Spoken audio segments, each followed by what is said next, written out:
Wait! Where are you going? I got a great story to... What's wrong, Adam?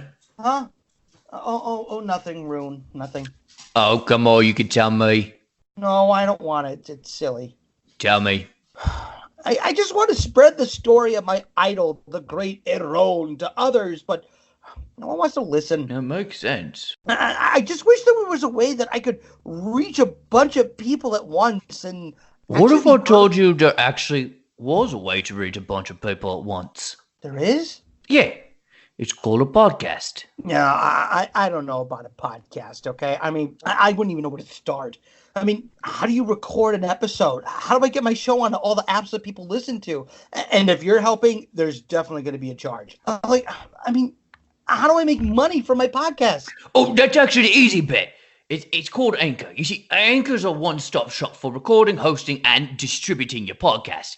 And best of all, it's 100% free and ridiculously easy to use. Even you can master it, telling the difference between a long bow and a long sword. And now, Anchor can match you with great sponsors who want to advertise on your podcast. That means you can get paid to podcast right away. In fact, that's what I'm doing right now by reading this here ad. Really? Wow. Being a sellout must be fun. It's fantastic. How do I get started? You just go to anchor.fm/start. Easy peasy, dragon squeezy. Nothing simple about squeezing a dragon. That's just my name from my... Never mind. Just go to Anchor to create your podcast about the great Eron. I'm sure people will love it. Will you subscribe to it, Rune? No. Wait, Rune? Where are you going? Hey everyone, Aaron here, the voice of Rune. Welcome back to the Tenno Way for our next character interview. First and foremost, we want to thank you for all of your support for this podcast. As mentioned before, due to the previous holiday schedules and me being on a Caribbean cruise for my honeymoon, we were releasing character interviews. Of course, following up on this, we will pick up where we left off in the tavern with Adam and Nigel singing on stage. However, we're going to jump into this character interview. As we've mentioned before, these interviews are what we use to help develop and deepen our players' knowledge of the characters they portray. Because this was Patreon content, it is unedited, with the exception of, obviously, this part beforehand and the music surrounding it, meaning you get all of the off-track paths we take, mistakes we make, and conversations that have nothing to do with anything that we happen to have. This episode, you get to meet Aemenor I'm not even going to try his last name, which means you get a better understanding of how Logan is thinking while playing Aemenor. Don't forget that you can help us grow by sharing the podcast with everyone you know. Tweet about the show using hashtag Tenno Way, and you will have a chance to have an NPC named after you, immortalizing you forever on the interwebs. Also, be sure to rate and review the show on iTunes. It really helps us. Finally, there are many ways you can show your support for the show. Love Rogue Energy Drink? Use the coupon code TENNOWAY for 10% off your next purchase. Join the show's exclusive community on Patreon where you can earn early access to content, hand-signed drawings from the cast, access to unreleased content, and of course, access to our Discord channel. Finally, if you have any fan art or you want to reach out to us directly, email us at vs.valleystudios@gmail.com. Thank you again. We'll see you at the table. I feel like I'm being thrown off on the Oscars. Yeah, I kind of lost track because Rachel was also talking to me at the same time. So I was trying to do my due diligence of listening, and hence the reason my outro for Tanner yesterday was so freaking lame in comparison. I was like, I don't really know what happened, guys.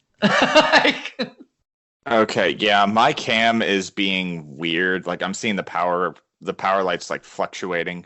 It'll turn off for a second and turn back on. So it could. Yeah, I noticed that. It was, but like it would like get almost like put like almost like a soft box hit your face. If that means anything to you, probably not. I don't know. I don't know your experience with photography and videography. I'm sure I could find somebody who has. Let me get all of my other applications closed that could be interfering. Check my processes real quick. Why do you have 4 processes open, Skype? Actually, why am I not surprised? I'm not surprised at all. That's normal. First of all, let's close all of these.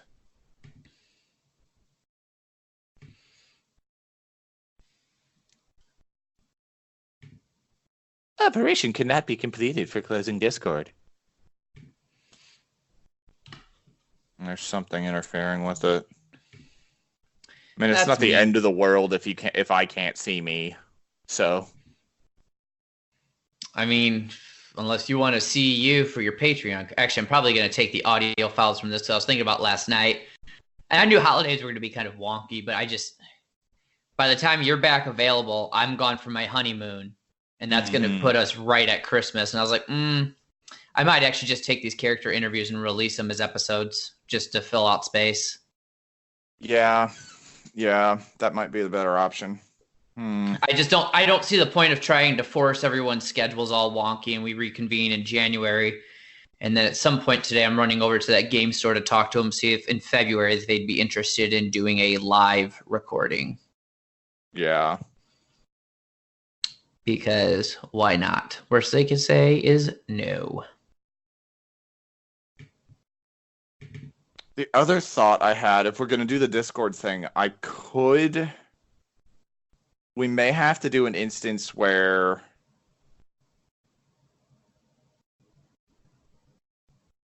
Discord doesn't use the recorder's camera, and OBS does. It may have to be something with like a virtual cam setup through Streamlabs as well.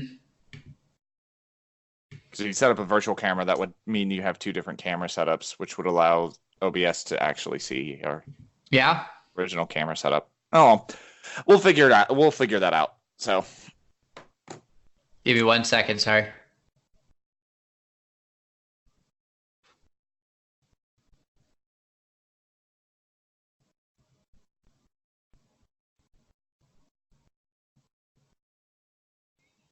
Check my system tray, make sure there's nothing crazy happening.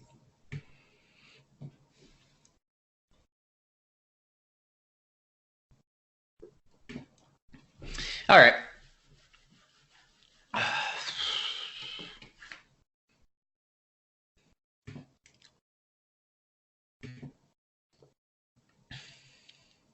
Have you ever done character interviews before? I have a pretty general idea. I mean, I was a theater kid in high school, so okay. As far as getting into character, it's just to drop further stuff to work with, really, right? So I mean, you've got like your backstory is really pretty well flushed out. That's still more I can give on that. So find those things, those motivations, right? So as a theater kid, you understand big arc, medium arc, little arc, as far as like your character, your ultimate motivations versus your more minute motivations from day to day. Right.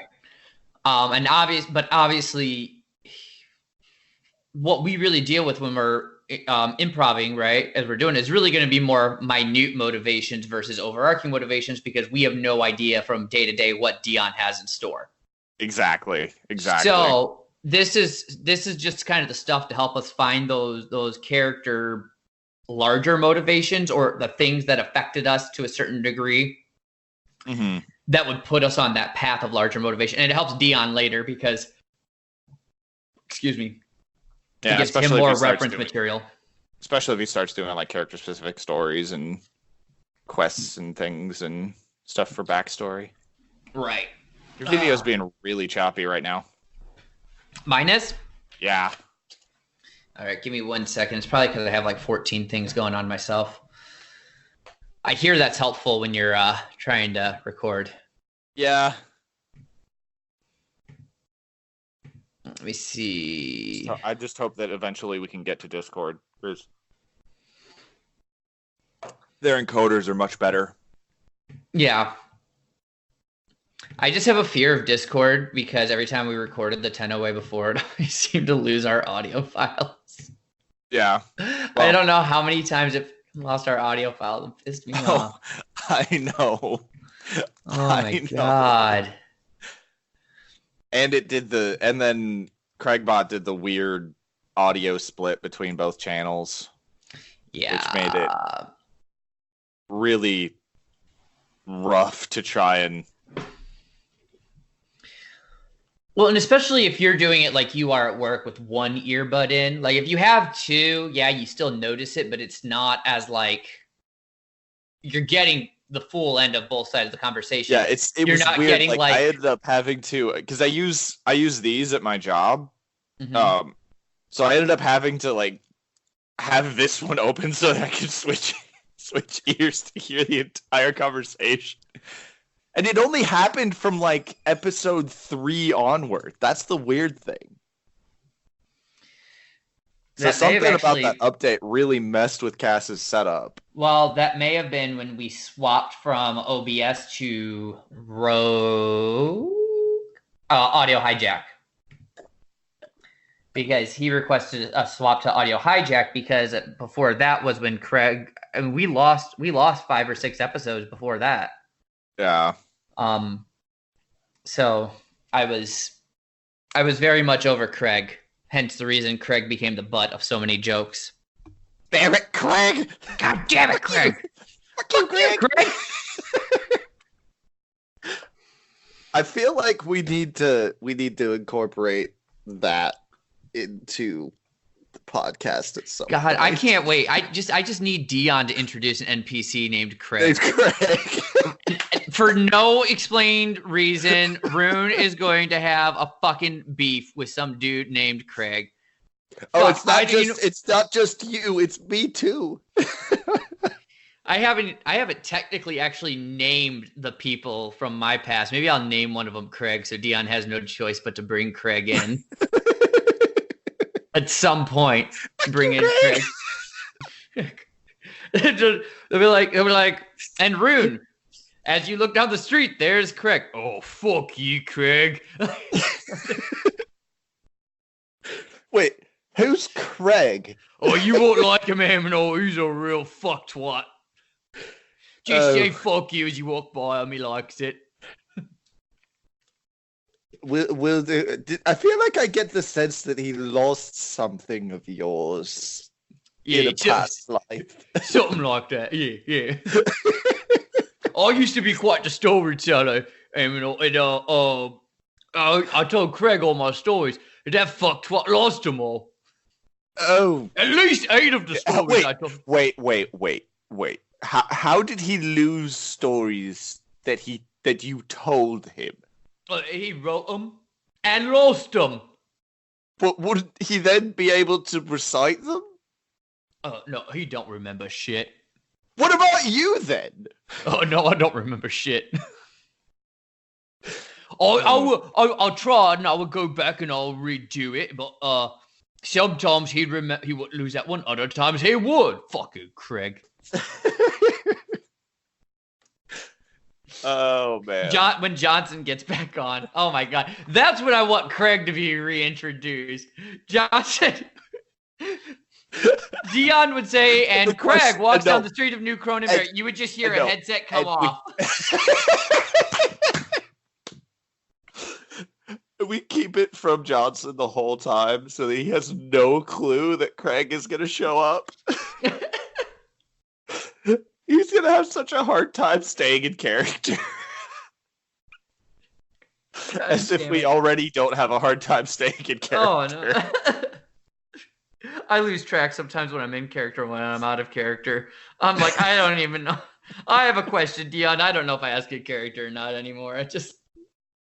Whatever comes out of my mouth comes out of my mouth. That I get is more just going to be like, if I have a question, it's going to be as me and not as my character, because me versus the character are 2 different people. Right.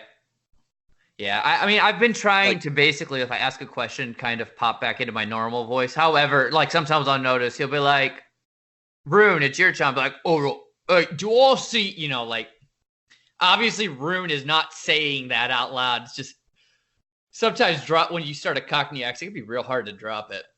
To just stop. Gosh. Cockney. When I did my IPA training in high school, yes, I did IPA training in high school.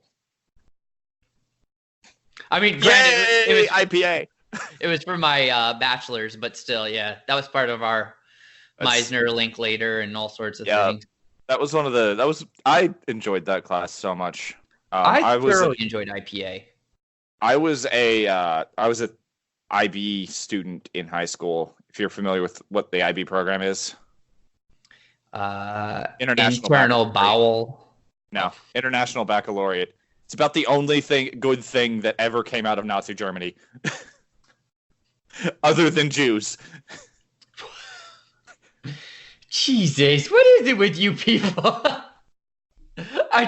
Mike and I, when I was doing his character interview, he's brought up Jews too. What is it with you guys? Yeah. Well, and possibly my great grandparents, but oh well. That's beside. I'm like an eighth German. But so basically, it's when it started. In a nutshell, it's AP on steroids. Basically, college classes in high school. Mm-hmm. My theater teacher holds a master's in performance from North Carolina. Okay. So he's currently horribly overqualified for the middle school theater he's teaching. He's horribly overqualified to be teaching high school theater. Yeah. But yeah, that's that. We've had this conversation before. We did. Yeah. That Facebook page I sent you for Hillsborough Players. That was. There's several things of when I was there. But he had us do international phonetic alphabet stuff, specifically for our Renaissance theater module. That's a good way to learn accents without making them overly clunky. Yeah. And you can start learning how to do an OP accent very easily without, because once you understand how everything works phonetically, it's much easier. Oh yeah, absolutely. And learning how like different cultures, the muscle movements within the mouth, so that you understand, like in a Spanish accent, why you don't have shoes, you have choose. You know, like choose. Or the sense of a much more airy way of talking to get into an RP accent, because it feels like you're speaking more from the middle or to the top of your mouth than necessarily from the front of your mouth like you are in American English. American English. Yep. And then I also did a Boston accent for a module that I had to do. The best part is I can't do a Boston accent without doing a Boston smoker. Yeah, I can barely remember doing the Boston. Boston is such a weird accent. Okay, super weird. It's super duper weird. The other one that's like, really it's very nasally, but also slurred, but also a little bit British. It's like all the New England accents are very odd. Mm-hmm. The other one that's super weird is the Cajun accent. Ugh.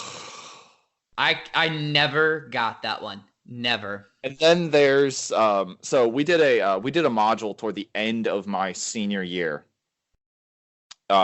Just on RP, and we had to choose our accents.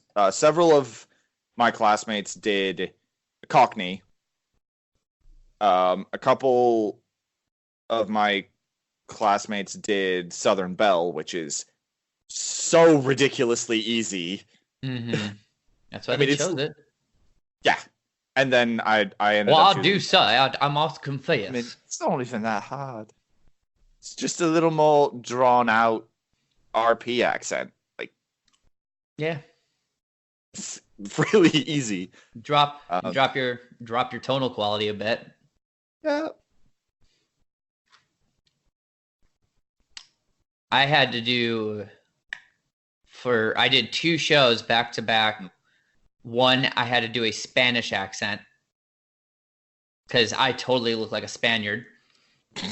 And then the very next show, I kid you not, like I had like 2 weeks. Mm-hmm. And in that time period, I had to master a Yiddish accent. Oh, dear. That one could be a bit of a nightmare, especially coming off the Spanish accent. Mm-hmm. I noticed all of a sudden I'd be like, "Hello," like throwing the in there, and I was like, "You know what? Screw it. It's a character trait." I dropped it. I dropped slightly into an Irish accent in the middle of my oh God, what's the movie from Matt Damon? Boston accent. Boiler Room? No. Damn it! What is that freaking movie? So I did one of his. Oh God. Boston. His Boston accent. My catchphrase to get into when I had to do like the New England accent was something I actually had heard when I was doing Henry VIII. And I was standing at the back of the stage, and this other kid came on as he walked up to the front of the stage. And this is the reason it has to be the smoker. This woman who was sitting at the front of the stage looked at him and looked at her friend and went, "Oh my God, he's so tall." I remember what it was. Good Will Hunting. Oh, Good Will Hunting. Yeah, I had to. I had a monologue from Good Will Hunting that was my piece of stuff for like we each did a monologue or a soliloquy in our specific accent. Mm-hmm. Mine was from Good Will Hunting. I ended up dropping into Irish for a little bit of an act. Boston is very Irish. It is very Irish, and they drink like them. Oh yeah. Like the only thing I can remember is like my operative phrase that got me into it was the one that gets everyone into it. Park the car and have it, yeah. Yeah. There's so much that you're not enunciating in Bostonian. Yeah, and that's the hard part. And I know like that's the proper way to do it, and that's what makes it more difficult when you do apply it to actual stage, is because since you're not mic'd, you have to enunciate. You're like, what is this nonsense? Yep. Otherwise, anyone 3 rows back all to hear. Exactly. Oh man. I think the set looks fantastic, Karen, but I just can't understand a word he's saying. Yep. Thankfully, we didn't do any live shows for that, because that would have been rather nightmarish. I feel like the Boston accent, I mean, it's just, I don't know. Again, I think the New England accents are a little odd. My mom is from Kansas, my dad's from Alabama, I was born in Pennsylvania, so I have like a Midwestern accent. I don't even have a Midwestern accent. I have like a standard accent. I'm telling you, I don't have an accent.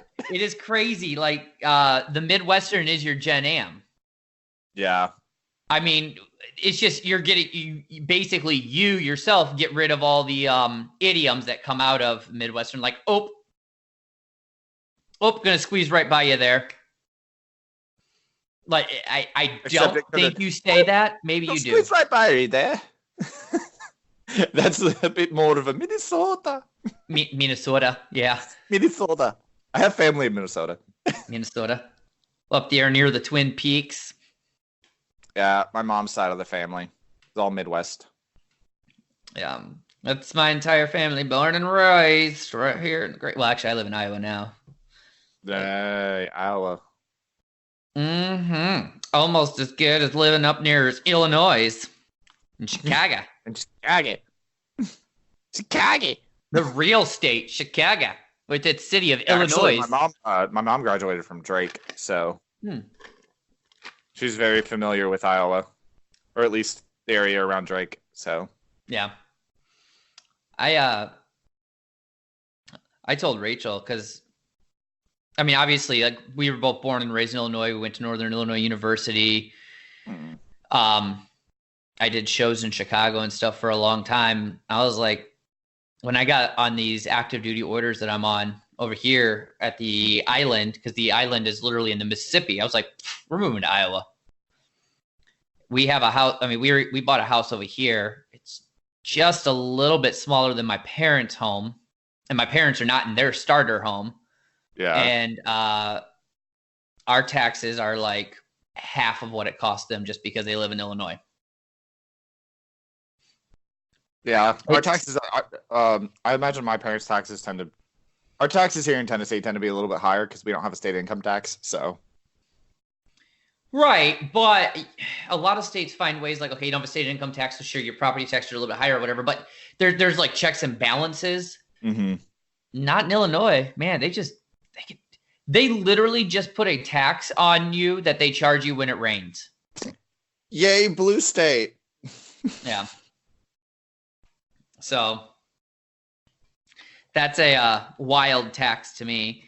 Yeah. And it'd be one thing, like, I get it, like the state of Washington did it, but there was something different about sense. It's Seattle. Right. And so it rains a lot more. So there's a lot more care that needs to be done to your sewer lines a lot more consistently. But they do something different with their property taxes, right? So like in Illinois, that stuff was supposed to be built into your property taxes. So you pay for it in your property taxes, and then you pay for it again when it rains. So you get charged based off of when it rains and when it doesn't. Yeah. So it's not even a tax you can track. It's up to God's will. Like, yeah. And I went to college in Ohio, I attended college. Sadly, I was only able to go for 1 year. But the college I went to in Ohio is right in the middle of Greene County, where all of the colleges are in Ohio. There's like 10 colleges within 20 miles of each other. That's how Dubuque is, Dubuque, Iowa. Let's see, there's Cedarville, Antioch, Wilberforce, Central State. I think Wilmington, Dayton, Miami of Ohio. So it's like 9 or 10 colleges all within like a 20-mile radius of each other, just north of Cincinnati. Yeah, Dubuque doesn't actually have that many. It just feels like I think there's 5. That was and the school I went to is Cedarville, which is in very, very tiny Cedarville, Ohio. Not even big enough to be a township. Cedarville, Ohio. If you're familiar with where the Xenia Air Force Base is, well, right there's the Air Force Base, and then like 10 minutes down the road is Cedarville, and then that's a really beautiful campus. So, how did you get from Pennsylvania to Ohio to Tennessee?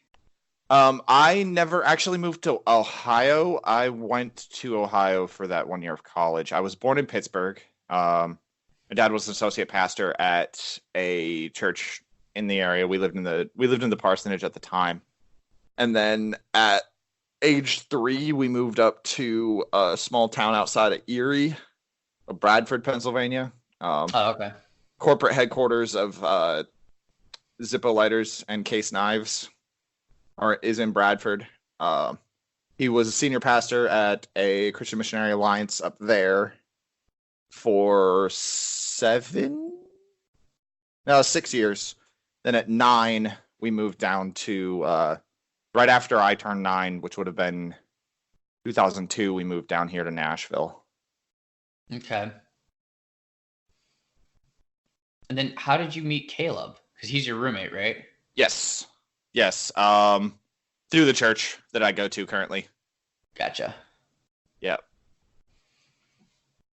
And you were like, it's time for me to move out. Oh, believe me, I was ready to move out at 22. I couldn't move out. I didn't get to move out until 24. But how old are you? 26. Oh, okay. So you're still a baby. Well, I'm not exactly. I'll be 32 in January, so you're not that much older than me. It's only 6 years.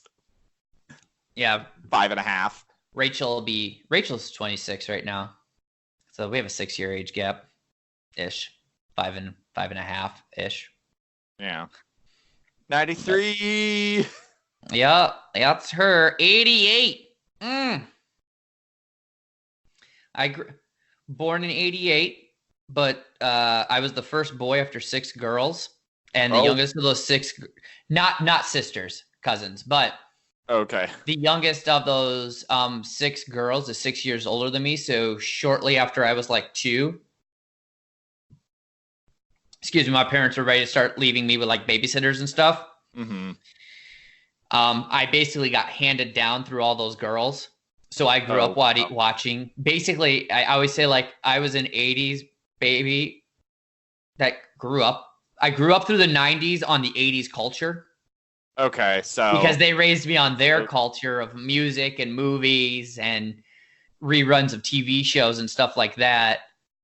So I grew up basically at a very young age starting to watch like all those horror films like Chucky, Leprechaun. Yeah. 4-year-old kid sitting there watching those movies. But yeah, so I always joked that I was even though I technically don't remember any of the 80s, I was born in 88, grew up through the 90s, I was raised on an 80s culture. But all right, sir, are you ready? Yeah. All right. That and all the John Hughes films and everything. Mm-hmm. They weren't too concerned with that. They didn't have that kind of taste now. Come on. Oh, but there's so many good, especially like being theater, like 10 Things I Hate About You. I mean, well, that's a great film. That's a theatrical version. That's a cinematic version of The Taming of the Shrew. Yeah. I was so disappointed. No one got my joke last night. Which one was this? When I told Daniel, I said, "Oh, you go to that stone," and I gave him some line to say, and it was from because I thought Dion said Lysander.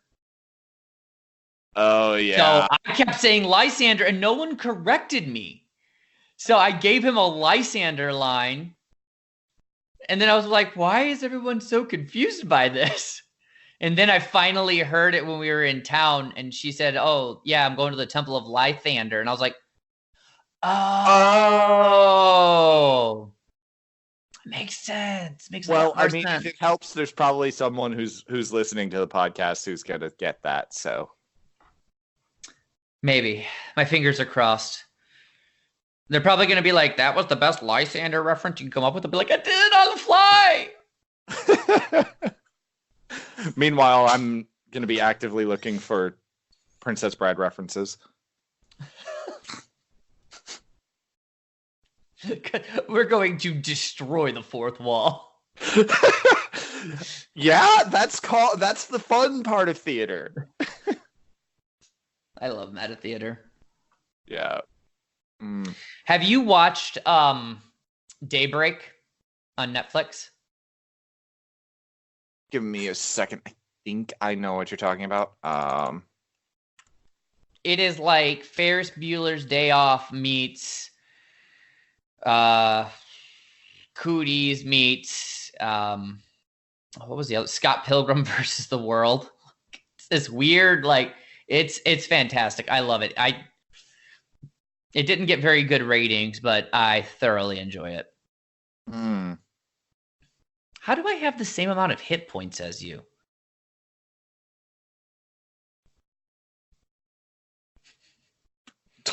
That's called rolling a D8.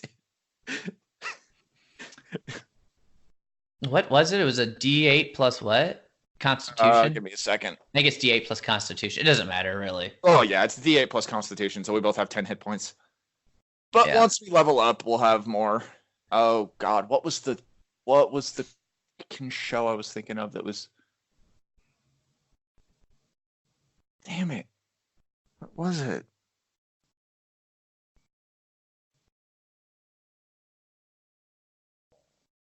I'm sure I'll remember it after this call. Of course. I found legitimately, like, very dark comedy, but way too funny. You remember what it was about or no?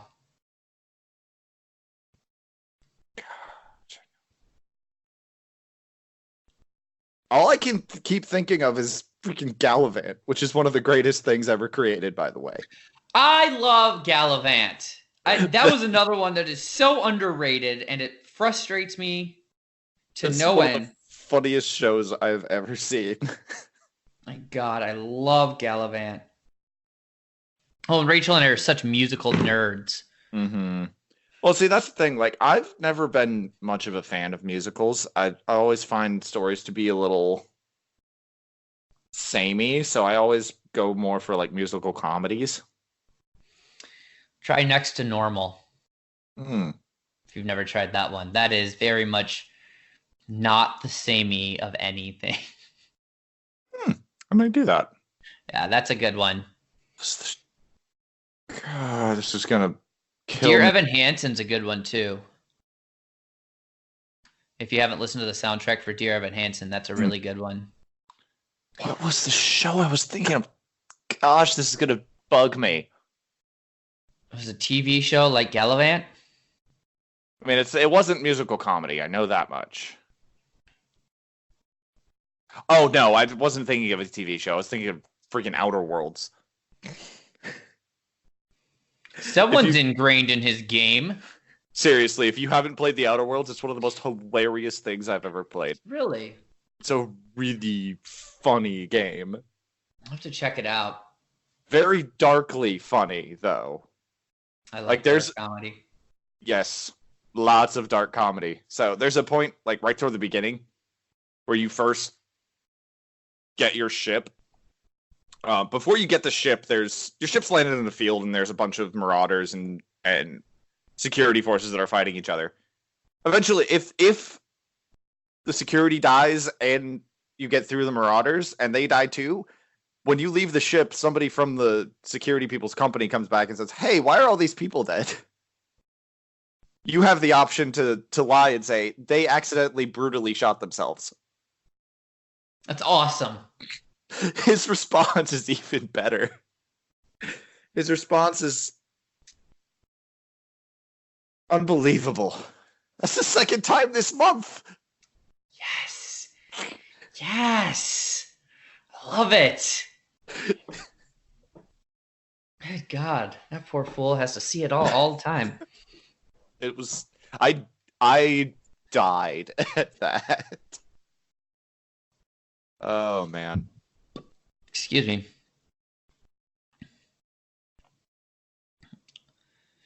All right. Before we get sidetracked again. Yes. Don't worry. There'll be plenty of getting sidetracked within. So I was going to get at with all this is what I'll end up doing is we'll start with some pretty easy stuff. Okay. And then I'll kind of like I did with Mike is I'm just going to let you kind of talk and work your way through it. If there's a hiccup, if I feel I need more explanation on something. If we feel like we're just kind of playing the circle game where we just chase our own tail in the same conditioning, I'll kind of interject. But otherwise, I'll pretty much keep my interjections to just getting you moving forward or moving off of a subject. If I think I think we've got enough, great. If we're going to keep talking about death, that's great. Okay. We get it. You experienced death. Let's, kind of thing. Hang on. Let me pull up my character sheet just so I have that as a reference. I think that's a great idea. Mike did not have his open when we did this. So the first 35 minutes of the hour-long interview, I was like, trying not to tell him because I was like, maybe he made changes. And then he said something and I was like, well, this doesn't connect to his traits at all. I was like, I would recommend you look at your character sheet. And he was like, oh, I should probably pull that up. I'm like, oh my God. All right. You ready? Let's do this. Jason Jameson here with the new Cronenberry, new you, who's next door. A great look at the people moving into our cities. So I'm here with Aemenor. Just aim is fine. Aemenor Meliamne. It's nice to meet you, Jason. How are you today? Jason? Who's Jason? Anyways, so, you're obviously brand new here into New Cronenberry. I saw you come walking in with that crew earlier today. And, let me ask this. What is it that got you sorted out with that crew? Let's just start there. We're traveling with that caravan there as their protection from I can't remember where we came from. It's some city off toward the east. The name slips in my mind. I didn't really have much of a reason to join them outside of needing work, though. I'm here on business that I can't really talk about. Interesting. Why is it you can't talk about it? If I told you, I had to kill you. Oh, well, aren't you just a mild threatener right off the bat? No threats involved. I just... Oh, promises then. Really talk about it in length or detail. It's okay. So don't give us length. Don't give us details. Just give us. Sum it up in a word. And secret's not an option. Complicated. Let's leave it at that. It's complicated. Okay, it has something to do with one of your many wives. So. Something like that. Oh, it was just a wild guess out there, but there's Jared Jameson going for another one. Anyways, so you said you met up with, I guess you were looking for some work that fell in line with getting you to New Coneyberry? That's a pretty good assumption, yes. And how is it you actually met the group? We were hanging out at a tavern, name of which is still slipping my mind. We were pretty drunk, so I don't really remember a lot. Who's we? All of us. Like, we met at a bar. You all met at one bar? Yes. Have you talked to Adam yet? To Adam?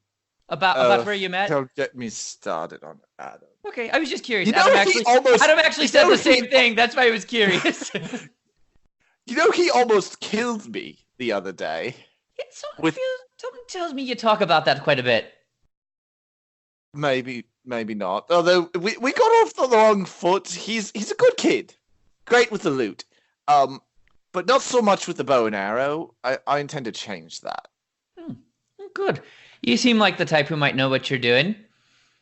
I would assume, based off of the gear you have and the fact that you carry a bow yourself.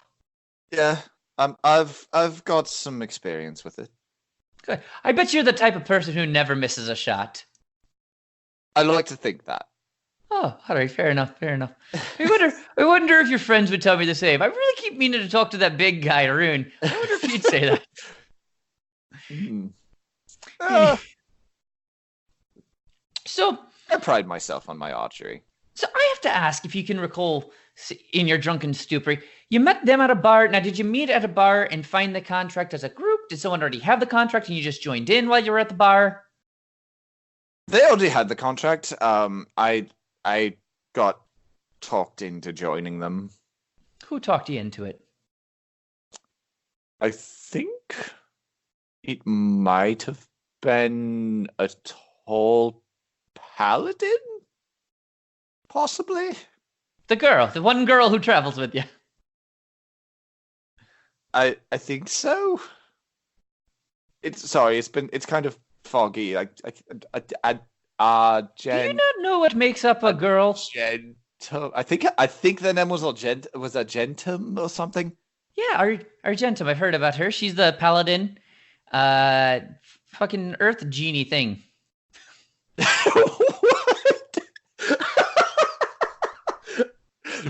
What's an earth genie? Earth Genji. You know, they come. Look, I don't have time to explain to you the back traces of different races. You might want to look it up. I'm sure they have like a book or pamphlet laying around. You can read all about it in. So I might do that. So it was the girl that traveled with you that convinced you.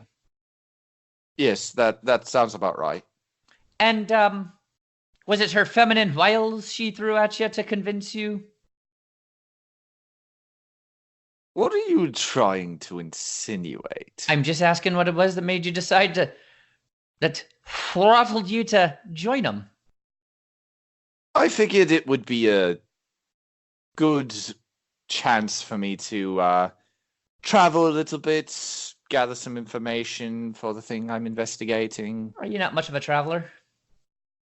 I wouldn't say that. So you do a lot of traveling. Careful. I do a lot of traveling, but it's important that I choose my destinations wisely. Why is that? Are you like wanted or something? Yes and no. Oh, there's a way to not answer a question. So, all right. So you do a lot of traveling now. About how old are you, if you don't mind me asking? I am 110. Jesus, criminy, you're an old fuck, aren't you? Not exactly. Not exactly. I'm just barely over the age of adulthood for elves. Fair enough. So to us regular folk, you're an old fuck, but to your kind, you're not. That's fine. So tell me a little bit about your humble beginnings. Well, I'm from a small village in the Greyhawk clan of wood elves, out in the Greyhawk forest. Give me a second, I need to stretch a bit. It's those old bones of yours. Oh, they're so achy sometimes. You got to take better care of yourself. I always take some time to go to the spa and just take a nice relaxing dip, soak it up, and let my body loosen, if you know what I mean. Yeah, I might have to do that sometime. Well, I'm from a rather well-off family. My home was destroyed in a slaver raid about 60 years ago. I've been around since then. I've had to kind of survive on my own since being, unfortunately and unceremoniously kicked out of my own home. So what did you do? About how long was it after you got kicked out of your house that you found, I don't know, your next homestead, if you will? Or did you ever find a next homestead? It was a lot of bouncing around from place to place, trying to do everything I could to survive by myself. Got to do some untoward things sometimes. Like what? Not entirely sure you want to know. Oh, I do. Oh. Assassinations, other things I can't really talk about. Let me ask, why is it you decided to go with something as like criminal activity is what I'm picking up on here? Yeah? I'm not the frickin' cops. I find that sometimes stepping outside of the law can be beneficial for the good of humanity, or the good of the people. So you only stepped outside of the law in benefit of others. That is correct, yes. No one's ever ended up being harmed by your stepping outside of the law. I wouldn't say that. I mean, if you murder someone because they deserve it, then who is harmed? Other than the person who's murdered, but who cares? I'm talking about no one who shouldn't be harmed. I wouldn't say that either. There have been instances where, collateral damage is always going to happen, regardless. All right, especially when you're in the work that I'm in. And so what is it though that drew you to that? Why not, I don't know, pick up a hoe and become a pimp? You thought I was going to go with farmer, didn't you? Oh. Okay, so in honesty though, why not pick up a hoe and become like a farmer, or pick up an axe and be a woodcutter? You see, you said you're a wood elf. You know your way around trees. You know what's a good tree versus a bad tree, I'm assuming. Well, yes, but I've always been drawn more toward hunting and toward shooting. I've always been good with a bow. I figured I could put that work to use. There were a few things early in my life, immediately right after the slavery raid that happened, that kind of pushed me in the direction of where I am now. Like what? fell in with some people that kind of didn't really give me a choice. So it's kind of all I've really known since I left my home. How do they not give you a choice? Literally a sword at your throat and say, do this or else? More or less. I was pretty down and out. Stole something I shouldn't have from the wrong person, and they kind of threatened me to threatened to turn me in if I didn't help them. Currently, there's someone who's serving the time for the thing that I did. One of those collaterals. Yeah, I'm okay with it. I don't necessarily feel great about it because it's not how I want things to go. I don't want innocent people to suffer for something that I did. To survive, but I understand that sometimes that's going to happen. Now, this thing that happened where you got caught, was this immediately following after the slaver raid? A few years or so. So what'd you do in the intermittent time? Everything I could to survive. Take odd jobs here and there, go hunt stuff for people. I was kind of a drifter. No homestead, you weren't like set up in any city? I didn't have the money for it.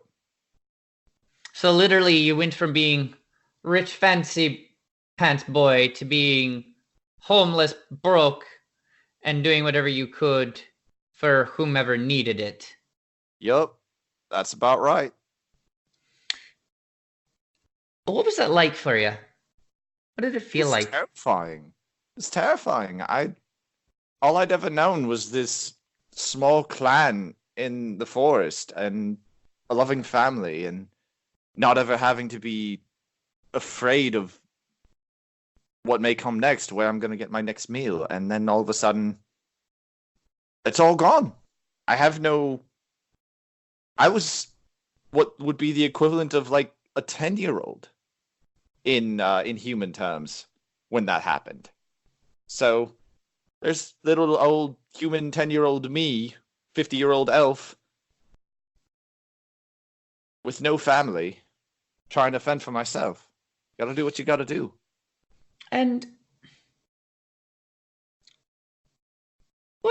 how did you survive the slaver raid? Or I guess not survive is not the right word. How were you not taken? As a 10-year-old boy, as you put it, I'm sure there's a market out there. I wasn't there.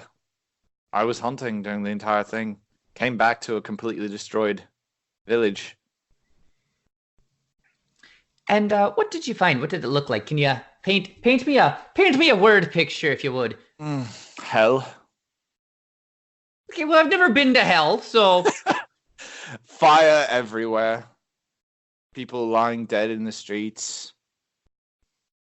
My grandfather. I did find my grandfather, and he told me to run.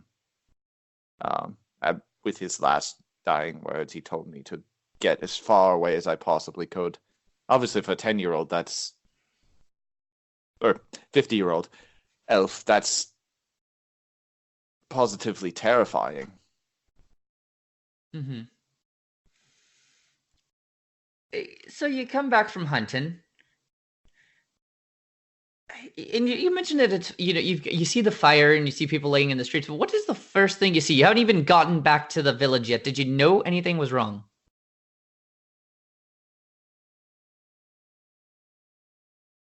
It's a little vague. I mean, obviously, traumatic experiences are going to be burned into your memory, but adrenaline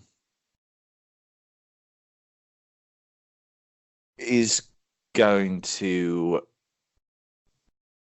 take over at some point. So there's bits and pieces that I don't remember, but I remember walking up to the village. I believe I was from the northern side because we were situated a little toward the west of the village of the forest.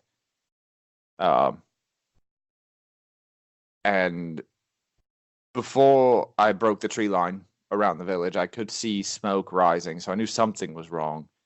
There were no scouts on the outskirts of the village. I didn't see any evidence, really, of anything at the tree line. All I knew was there was smoke. A lot more than usual, because usually we had some fires burning or something, so there would usually be some smokestacks. What did it smell like?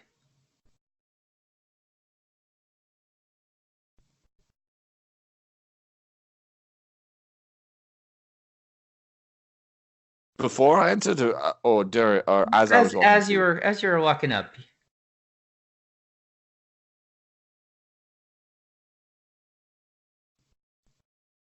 Lot of smoke. A whole lot of smoke.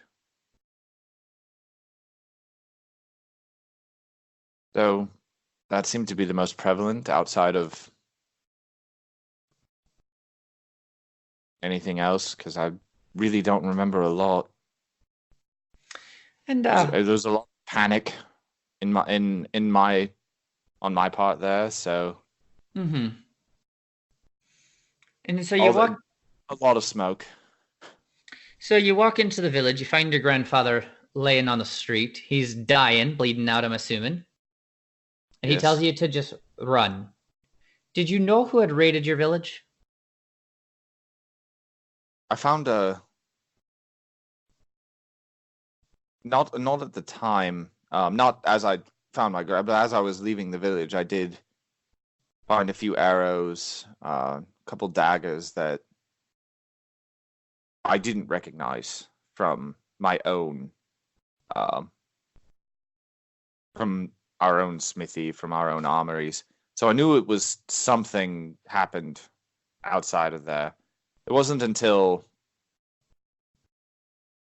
roughly a couple weeks later when I entered the closest big city that I had even had a chance to get that identified. It was then that I learned. What was that? Oh, I was going to ask what was it identified as? Drow weaponry. And then, how did you feel when you found out? I'm taking you assume the Drows were the one who attacked. Then it would seem so, yes. And how did it make you feel when you heard that? Angry, more angry than I'd already been. How long did it take you to get from the village to the next city? Roughly a week, maybe a week and a half of wandering. So you just wandered through the woods for a week and a half? Hunting when I could, trying to survive. What were you dealing with during that time? What wasn't I dealing with? Grief, sorrow, guilt, a lot of guilt. It felt like I could have done something if I had not taken so damn long on that hunting trip. And what are your parents and siblings? Do you have siblings? No, I was an only child. Pretty comfortable life. Had everything I needed. Had everything I wanted. Rather spoiled. And what happened to your parents after the drow attack? I have no idea. I've been trying to track them since. I didn't find their bodies anywhere, so I assume they were taken, but I've been trying to track them down for the last 60 years. And what do you use to try and track them? As much as I can. That's part of the reason I took this job in the first place, because it led me on a path that I figured I might be able to use to track down this particular group of drow that I know, or at least I have reason to believe, were the ones that led the raid. And why do you think it's like I'm not familiar with drow. I've never had any interactions with them. Are drow So are they clanned out like you, like the Wood Elves are? From my knowledge, Drow, not so much like you would have with like Wood Elves or High Elves. Because there's Wood Elves, High Elves, and then there's Dark Elves or Drow. Drow worship a spider goddess. They live down in the Underdark. Very rarely do they come up to the surface outside of slave raids and to torment us because they hate us for unknown reasons. No. Do you have reason? Is there any reason you have to believe that a certain Drow group would attack your clan? This particular weaponry, the daggers, the arrows that I found were used by, were identified to me as being from this particular Drow group. So that plus some information I've come across in my travels led me to believe that I would be able to find some information either here in New Coneybury or as we make our trek over to Old Coneybury. Oh, you're on your way to Old Coneybury from here. That was my understanding of it, yes. Oh. So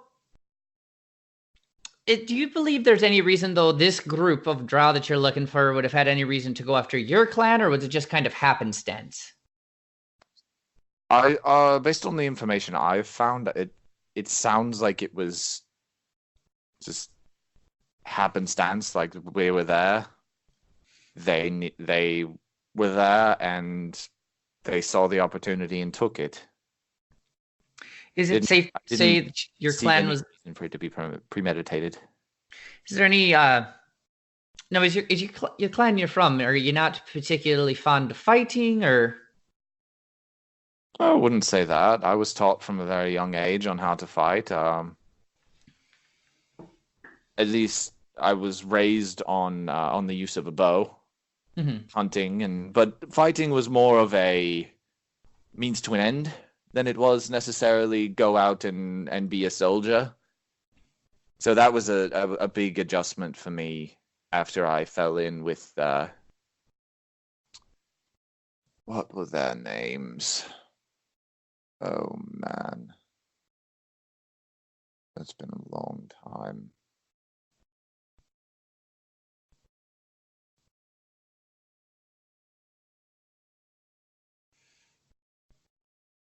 We'll call them the Ravens. All right, the Ravens. And who are the Ravens? They were a thieves guild group that I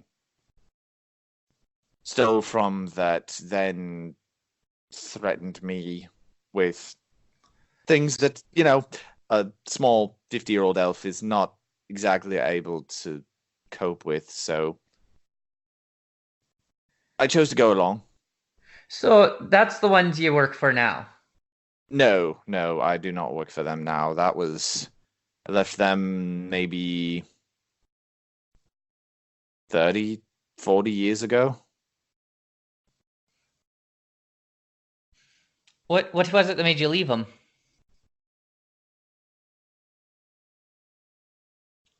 I finally saw my chance to get out. I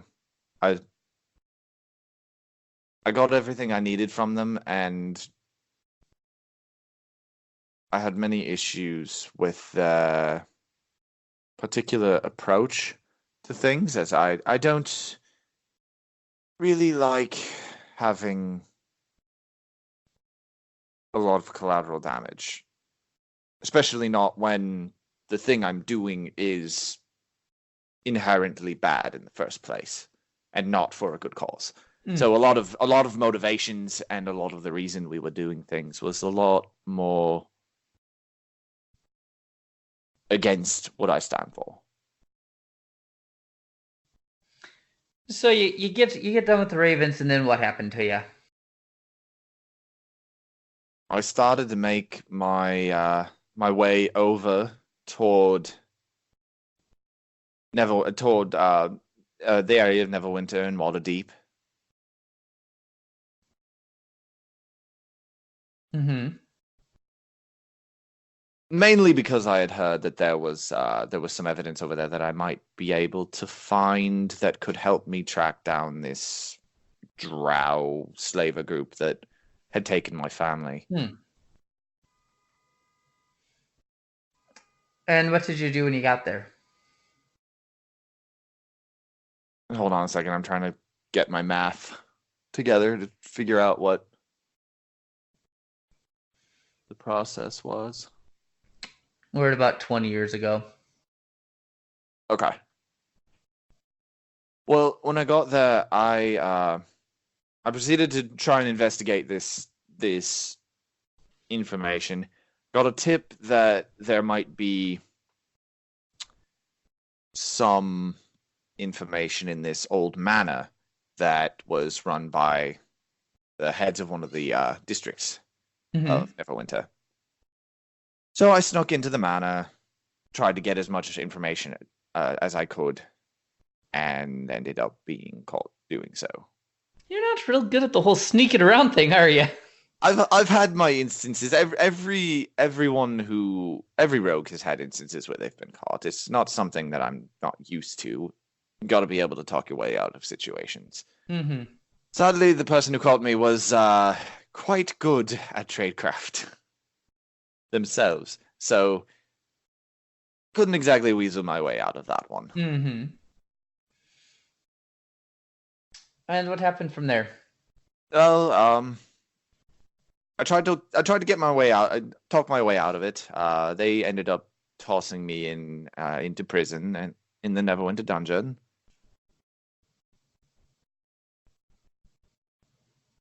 Did you at least have the information you went there for? It was not really all that useful, to be honest. It was pretty worthless information.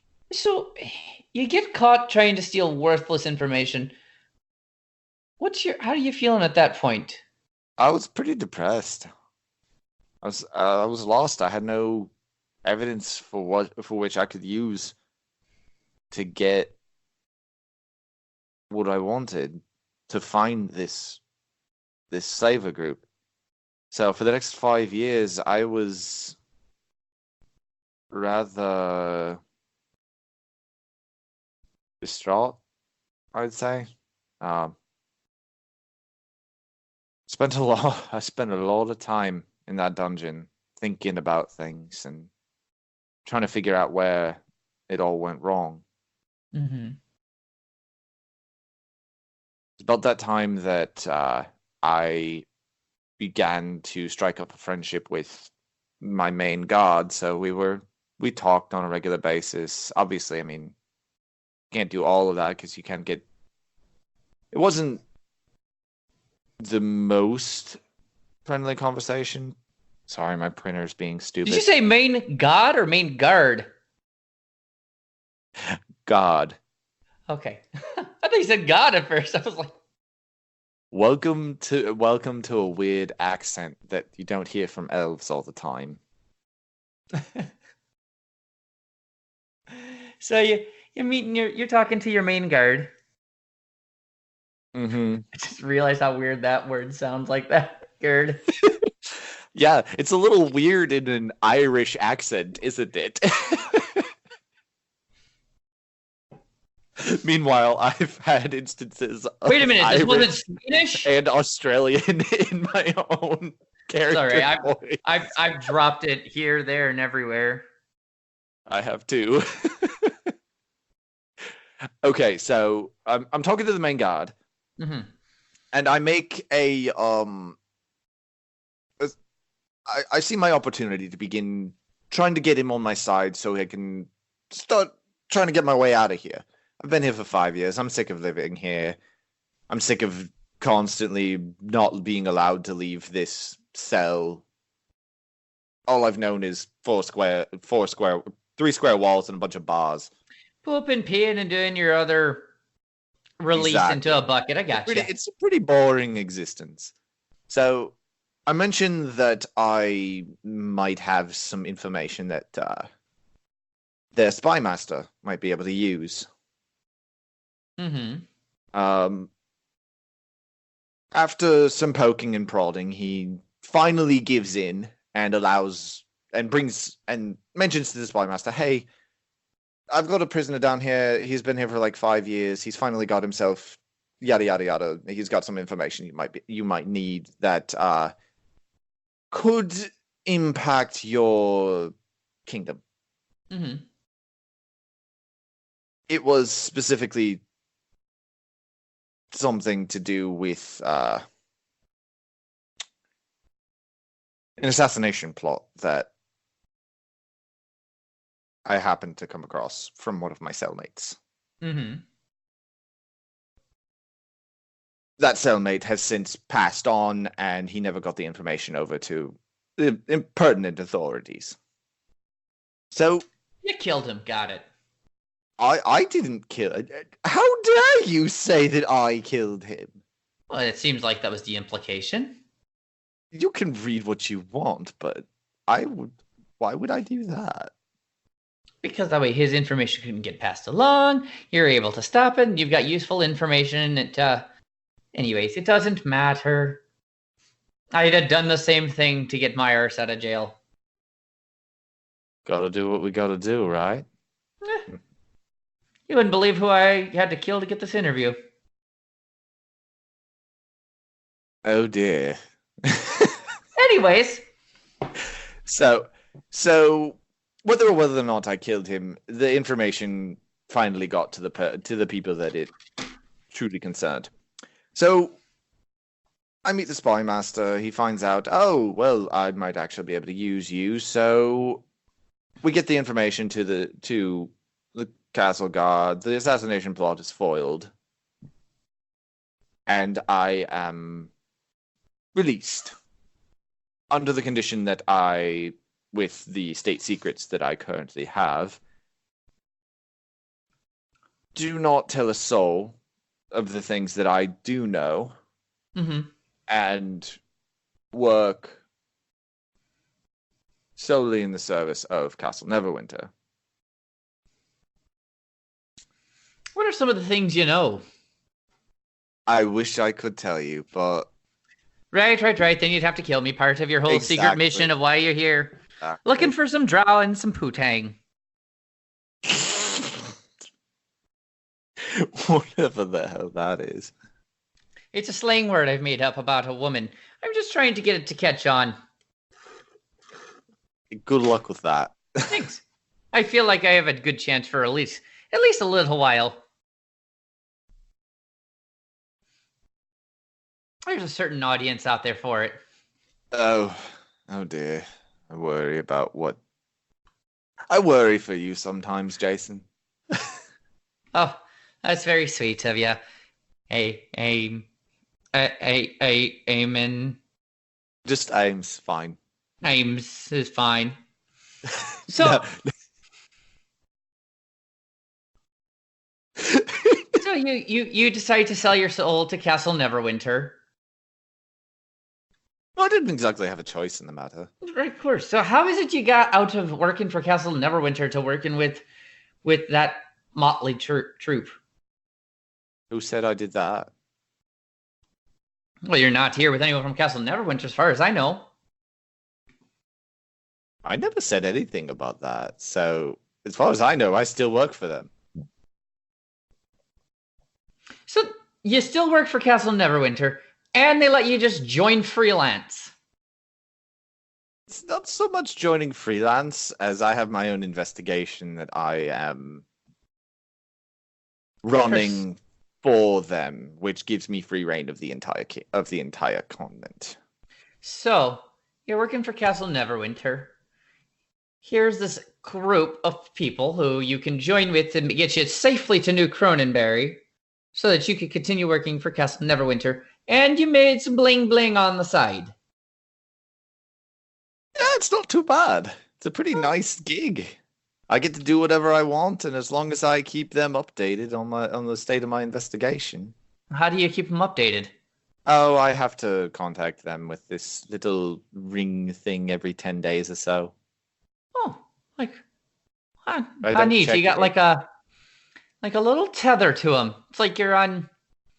Oh, what would someone call this? Parole. I think that's a good word for it. Yeah, I'm gonna make up a word. Parole. Yeah, I might actually help you coin that phrase. That's all right. Look at there. See, look at I'm making up languages. I'm like a true William Shakespeare over here. So, who? I don't know. It just came into me noggin. So I'm still a little confused. You seem like a person who'd be quite apt on your own. Matter of fact, it seems like being with a group might slow you down. Oh, it does. It does. So why? I just don't understand why you join with them. I have reasons. I mean, I get it. A girl bats her eyelashes at you and says, "Not just that, though. There are certain people within the group that I need to keep an eye on.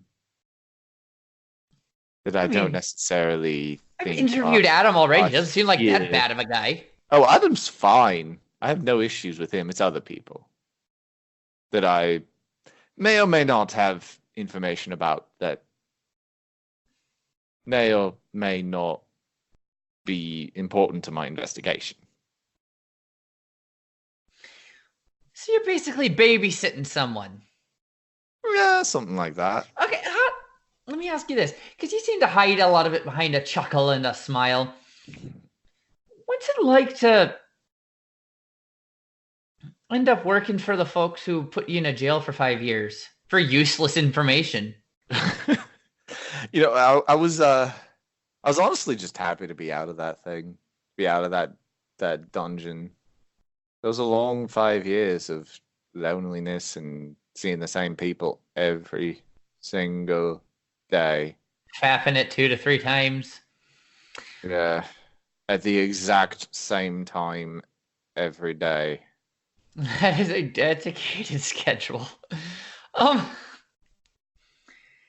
And then what's it like for you to be like, hey, I'm going to go on this little adventure with this group because I'm babysitting this one person out of the group? Well, it's not so much that I went on this mission to babysit this one person.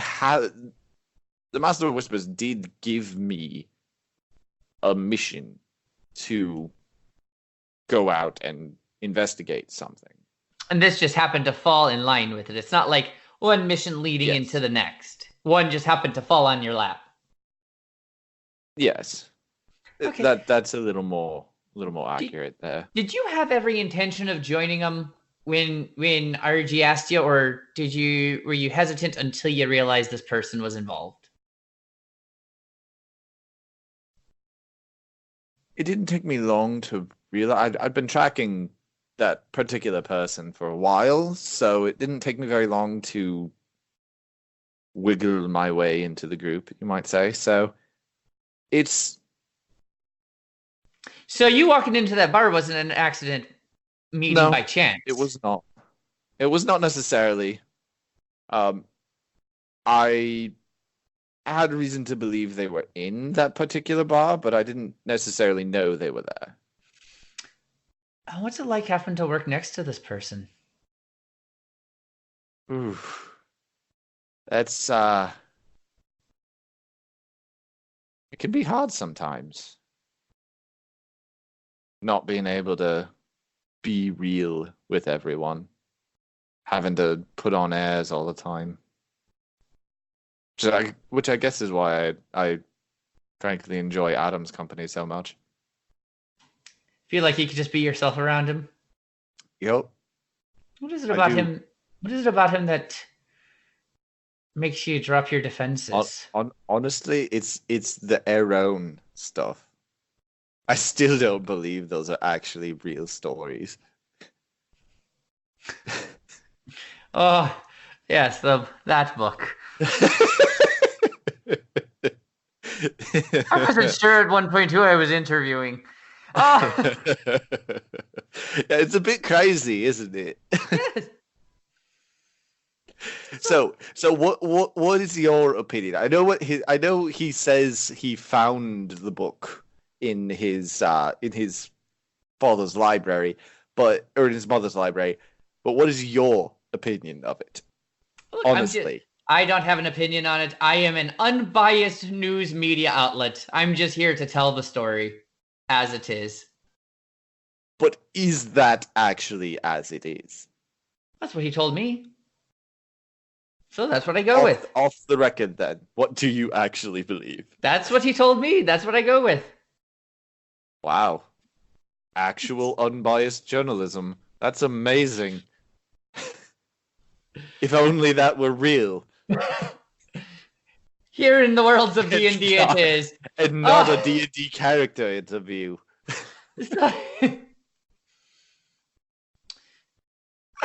I'm a little curious. Is Adam the only person that you just kind of immediately feel comfortable around, or is that kind of a common trait for you? Do you feel comfortable around people often, easily? It takes some time, really.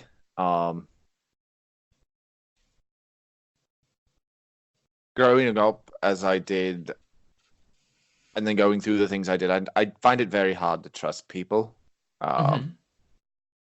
It takes me a while to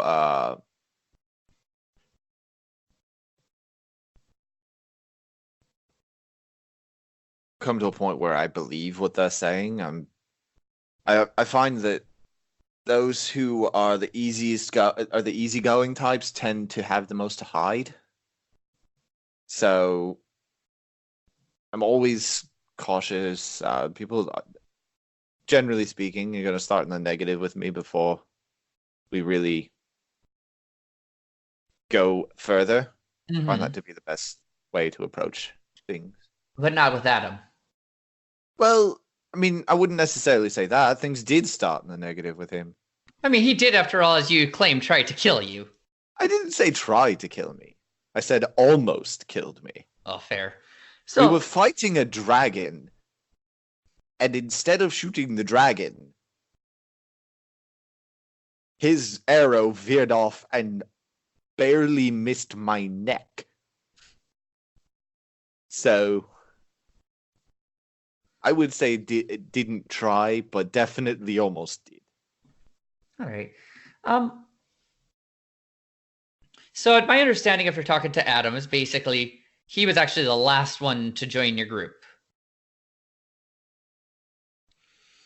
Where did you fall in? I know you said you met a bunch of them at the bar and RG asked you to join, so obviously she was there before you.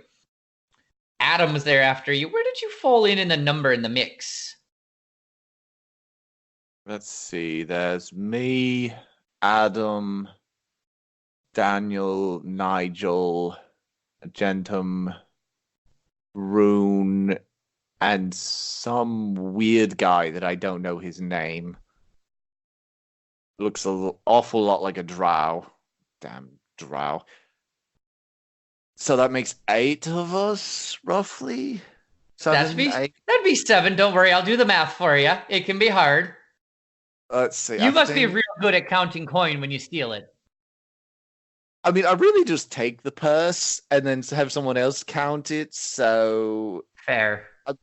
I don't really discriminate when it comes to coin and the amounts therein.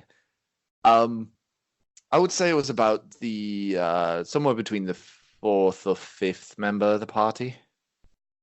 Or the 5th, okay. So we know RG was there, and she's the one who invited you to join. What do you think it was about you that made her want to invite you? I honestly don't know. I can't really get a read on her yet. I haven't spent a lot of time with her. So... She a bit of a loner type? I get that sense a little bit. Paladins can be rather... No, true. Paladins can be rather paladins. Yeah, rather Nah. So I imagine being on such a strict religious tilt that they are on can be a rather lonely existence. So paladins are a little weird. all that constant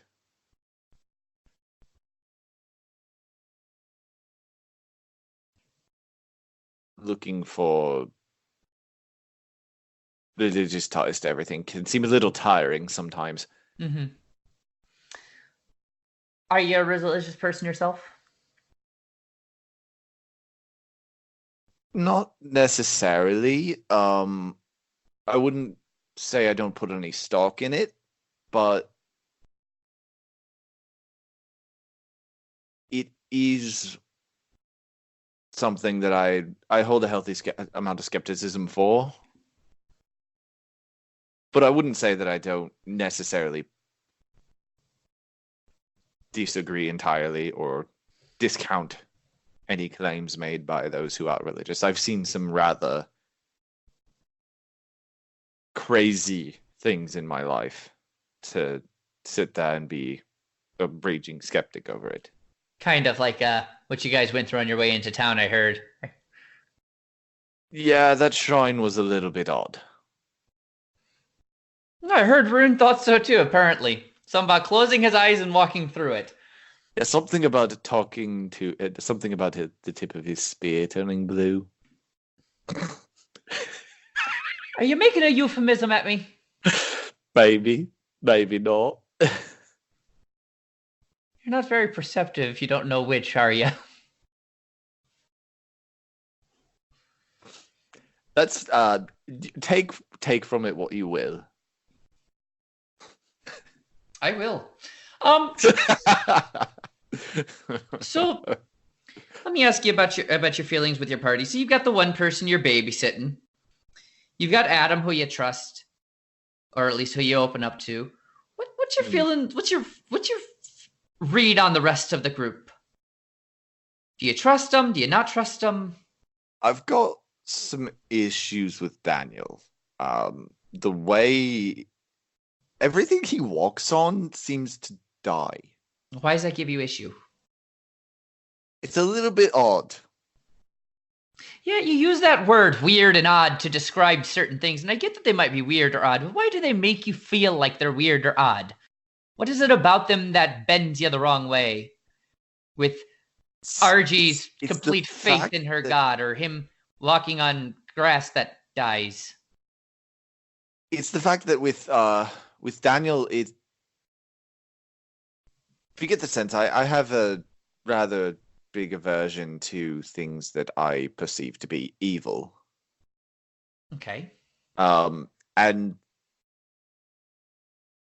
it's almost like there's something about Daniel that that I can't see, that I can't tell, that I can't perceive, and that worries me a lot, especially because of the amount of work that what I do. You have a thing with holding all the information, don't you? Oh, it comes with the territory. And so you perceive Daniel's walking on grass and killing it as innately evil. Not so much innately evil as much as I don't know everything about what is happening. And that's what bothers you. Worries me. What's the worst that could happen? If it worries you, what are you worried about? For all I know, he could have some nefarious spell running that is constantly masking his appearance, which would explain why he constantly kills things as he walks around, which means there's something that I don't know about him, and that... Well, if he dropped his spell, what would he turn into? What are you afraid of? Him being?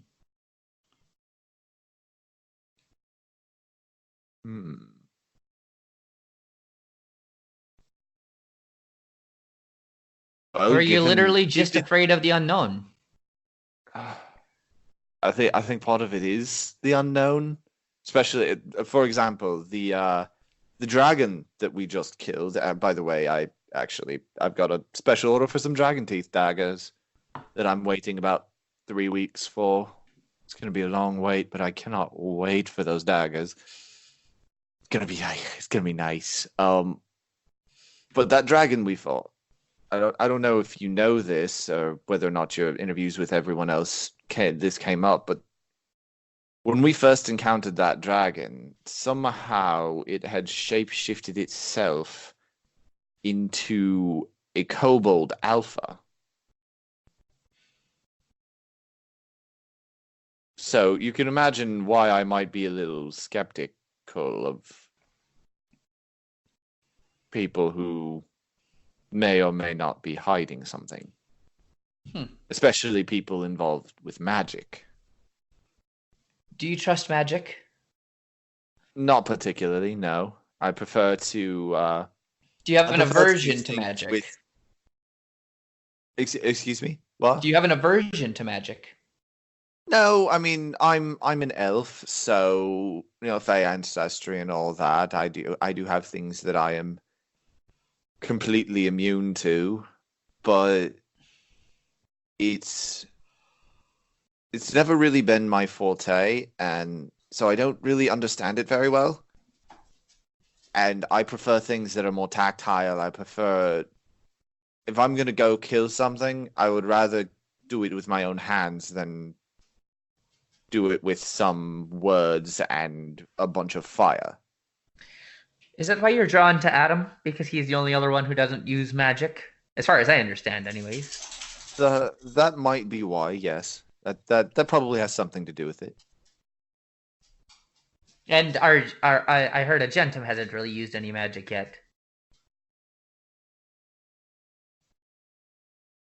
Not that I can particularly remember. There may have been one or two instances, but it's not something that I remember happening.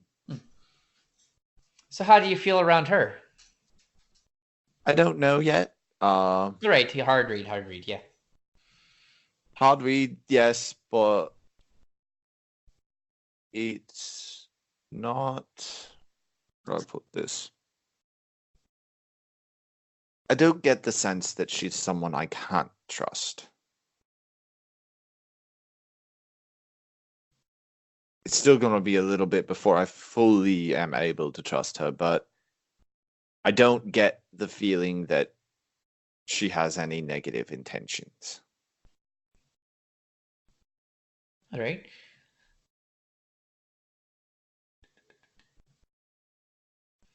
I think that's all I got for you. Anything else you want to add? Anything I've missed? One little thing, just so we know where I stand. I stand on the side of freedom. Obviously, you put an innocent person in jail for your crimes. You obviously stand for freedom. Oppression is awful, and I will do what I must to stop it from happening. If someone ends up going to jail for the thing that I did, and that thing that I did ended up in more people being free from oppression, then that is ultimately a good thing. Sacrifice one for the greater good. I'm with you. Exactly. On that, so the idea obviously is to track down this one Drow clan who took your family. What then? Are you gonna go after all Drow? I honestly don't know. Or at least all slavers, or are they all the same? Right now,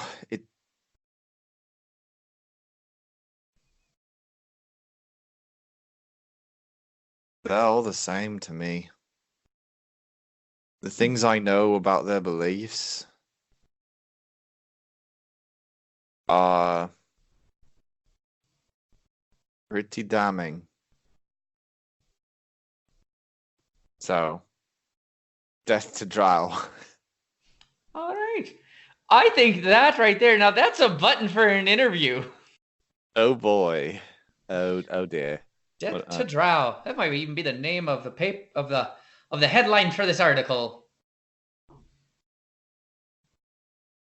I'm a her mealy man. Says death to Drow. Oh, aim is fine. Well, thank you very much. I haven't shot a bow very often, but I'm glad you think my aim's good. That's what I strive for. Making sure everybody's able to shoot a bow well. Hashtag the real D&D quest.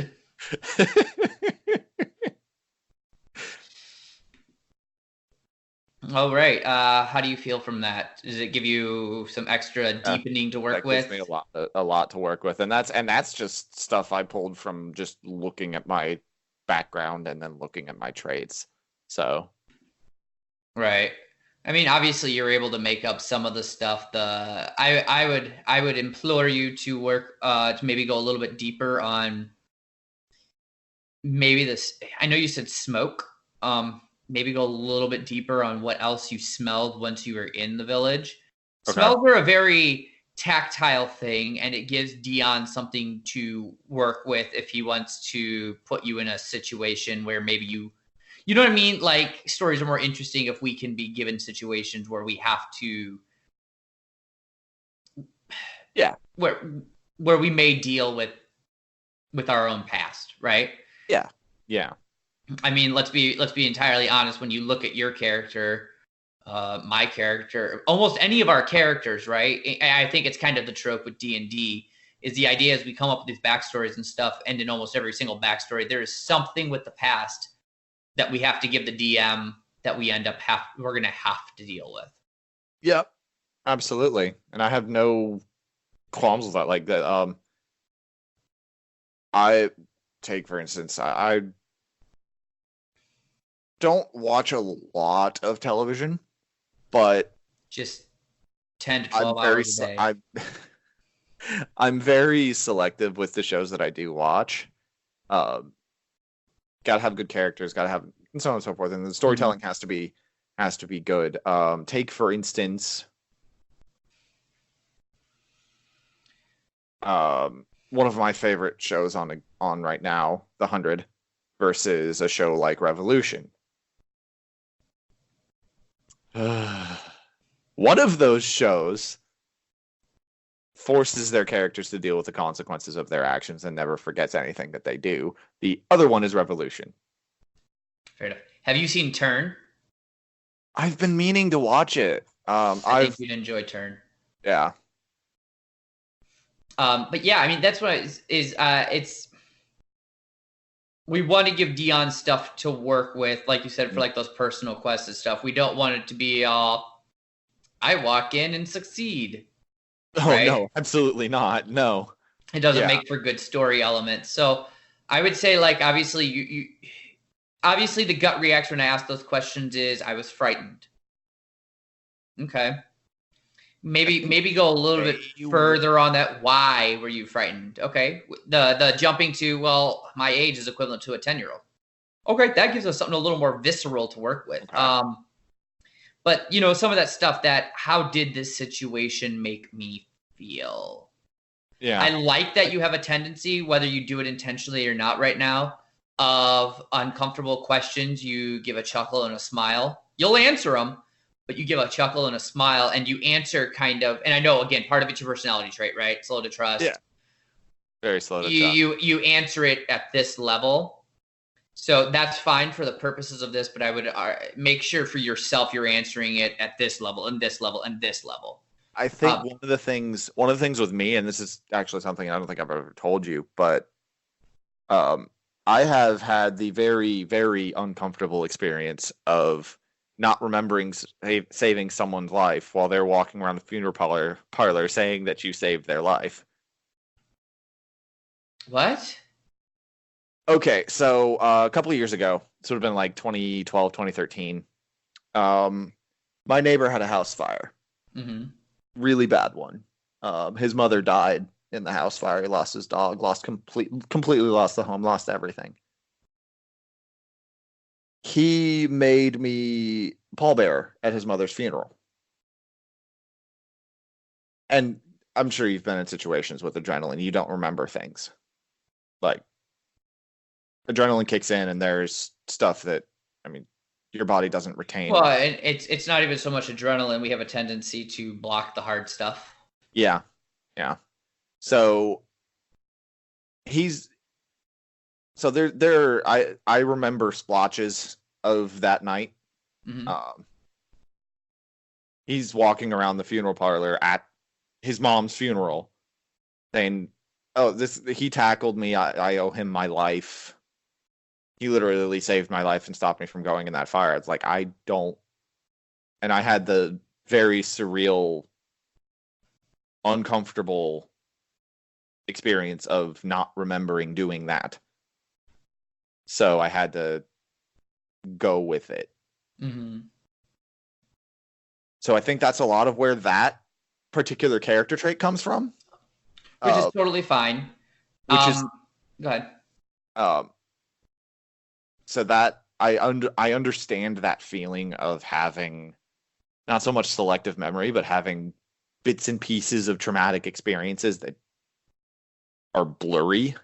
Right. That I can't remember all the details because I'm not even, because at that point your brain is not thinking, "Oh, I'm looking for details." Your brain is thinking, "Go, go, go."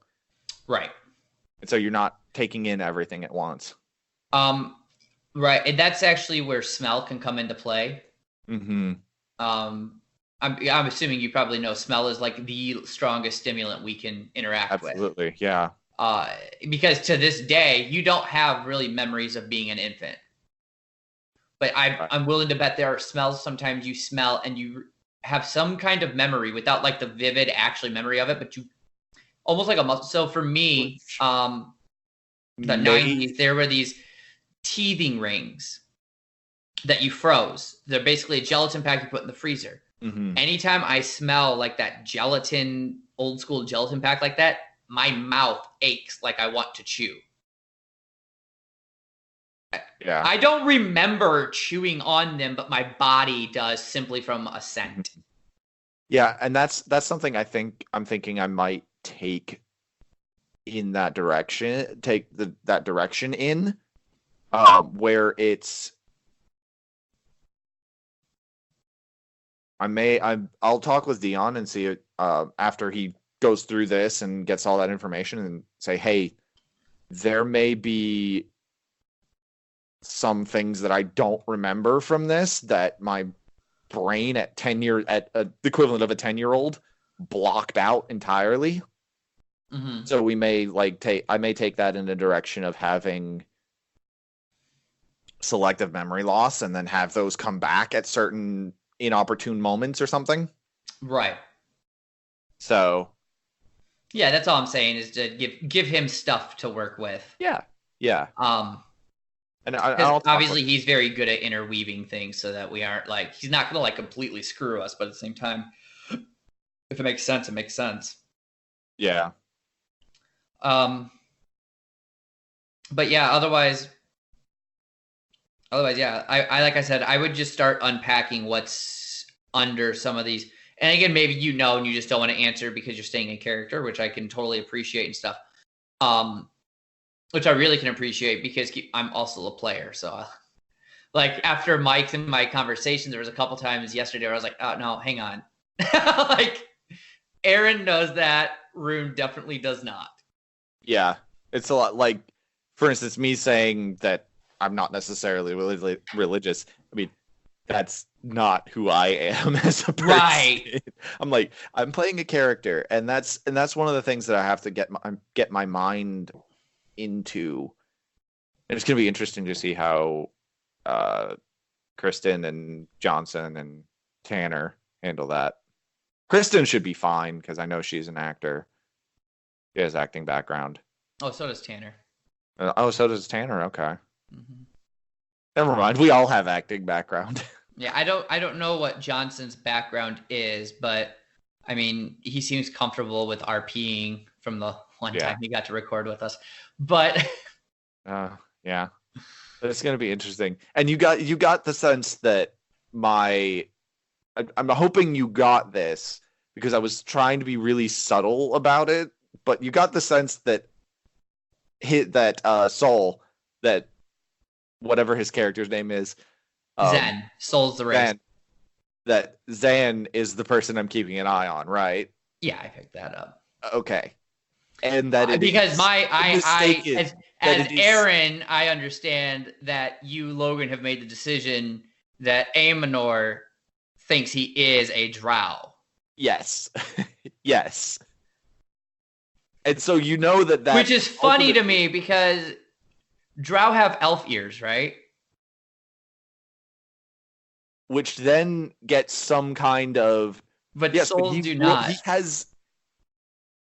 He has the skin color of a drow. He does.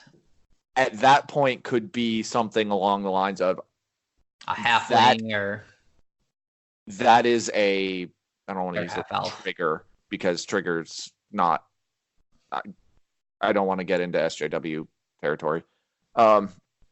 But that ultimately is flips a switch for me, and I find it very hard to see past that. Right. As a character. Yeah, no, it's just the whole reason I wanted to tie my character backstory to the drow, so that I have that interesting character reaction there, because I know that he looks like a drow. All right. Yeah, so, I'm going to be sad if he doesn't really ever come back and we don't get to play that.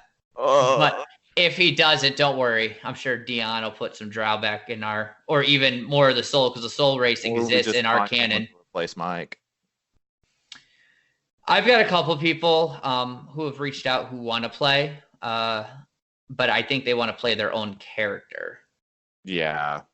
But if we could start getting some guests on the show, maybe we have one of them play Zen if need be. But I don't want to do that for Mike either, even if Mike can just come back and just be a guest from time to time. He's got a lot going on right now.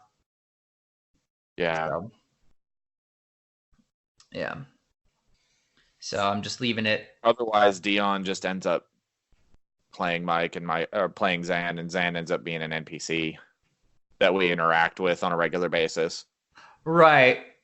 Yeah, and that's what I'm saying. He could control Zen while Mike's not around. That would be probably a good idea, especially with my character being so tied to that. Yeah, but like I said, we can always.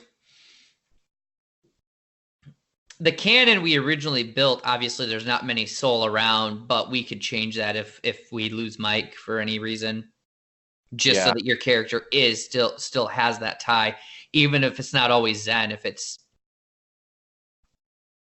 this one or that one. Sadly, retcons are a fact of life. Mm-hmm. Hindsight 2020. Yep. And I get really, really annoyed at people that complain that writers retcon something. Like, plans change, things happen. Right. You got to keep your story flowing. Sometimes that takes a retcon. Yeah. So I'm sure we'll have more than our fair share of retcons. Oh yeah. Always happens. Yeah. So how about that song last night? That cracked me up. I didn't think he was going to do it because he seemed so averted. I am convinced that he wrote that while we were having our discussion, while we were just conversing. I think he did, because I heard like the clickety-clackities of a keyboard. Yeah. I'm convinced he wrote that. So it's like, I'm prepared to actually sing here. Shit. I couldn't have written it that fast. Yeah, me either. I am not a writer. Yeah. I can conceptualize. I can write a large arc. Mm-hmm. I can write some of the small stuff. I cannot write the in-betweens, though. I'm like... Yeah. Yeah. Just not my forte. Never has been. Which made me a fantastic reporter. The meta joke. The meta joke of unbiased reporting.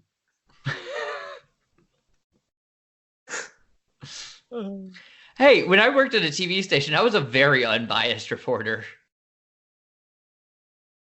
Good. Good. I mean, I don't know how there, but around here, local news has a tendency, in my experience, local news has a tendency to be not very unbiased, but a hell of a lot more unbiased than national news. Yep. Local's significantly better. That's because they generally, unbiased. Well, and it's because they'll talk about national stories or whatever, but they usually don't headline with them. You know what I mean? Yep. Like you'll get your national stories if you want to watch the national news. We're here to do the things that matter to the local community. So, yep. If I would probably still be doing it if it wasn't for the fact that I covered 2 murders a week. Oh. Victim usually under the age of 13. Yeah, it was pretty awesome. That's gotta be draining. It was super draining. That was, working nights, weekends, every holiday. Oh, man. The worst was the Christmas Eve. Well, this is in Chicago, right? No, this is in Rockford. Well, I mean, you're an hour from Chicago. Suburb of Chicago, yeah. Don't tell anyone in Rockford you think it's a suburb of Chicago. Or not suburb, like more rural, but it's I get you. Everything in that hemisphere is considered Chicagoland, but when you're from that area, you don't say it that way because you try and separate yourself from Chicago because you're like, God damn it, we're more than just Chicago. Yeah. Yeah, but being in the Chicagoland area, you're in one of the highest crime rate cities in existence. So, well, what's funny is Rockford, when you look at your statistics per capita, Rockford's actually more dangerous than Chicago. Oh boy, that's saying something. Wow. Yeah. Especially given a gun-related crime happens, like every 30 seconds in Chicago or something? Yeah, but keep in mind, gun-related crimes they don't have to be necessarily assault or violent. Yeah. We're talking, you say you have a gun in your pocket as you put your fingers against someone's back. Technically, it's still reported as a gun-related crime because how do we know? Exactly. Right? You're mugged at gunpoint. But yeah, one Christmas Eve, I got a call at like 4 a.m. or whatever. Mm-hmm. Had to go into Rockford, grab my camera, and go out to a house that burnt down. And interview.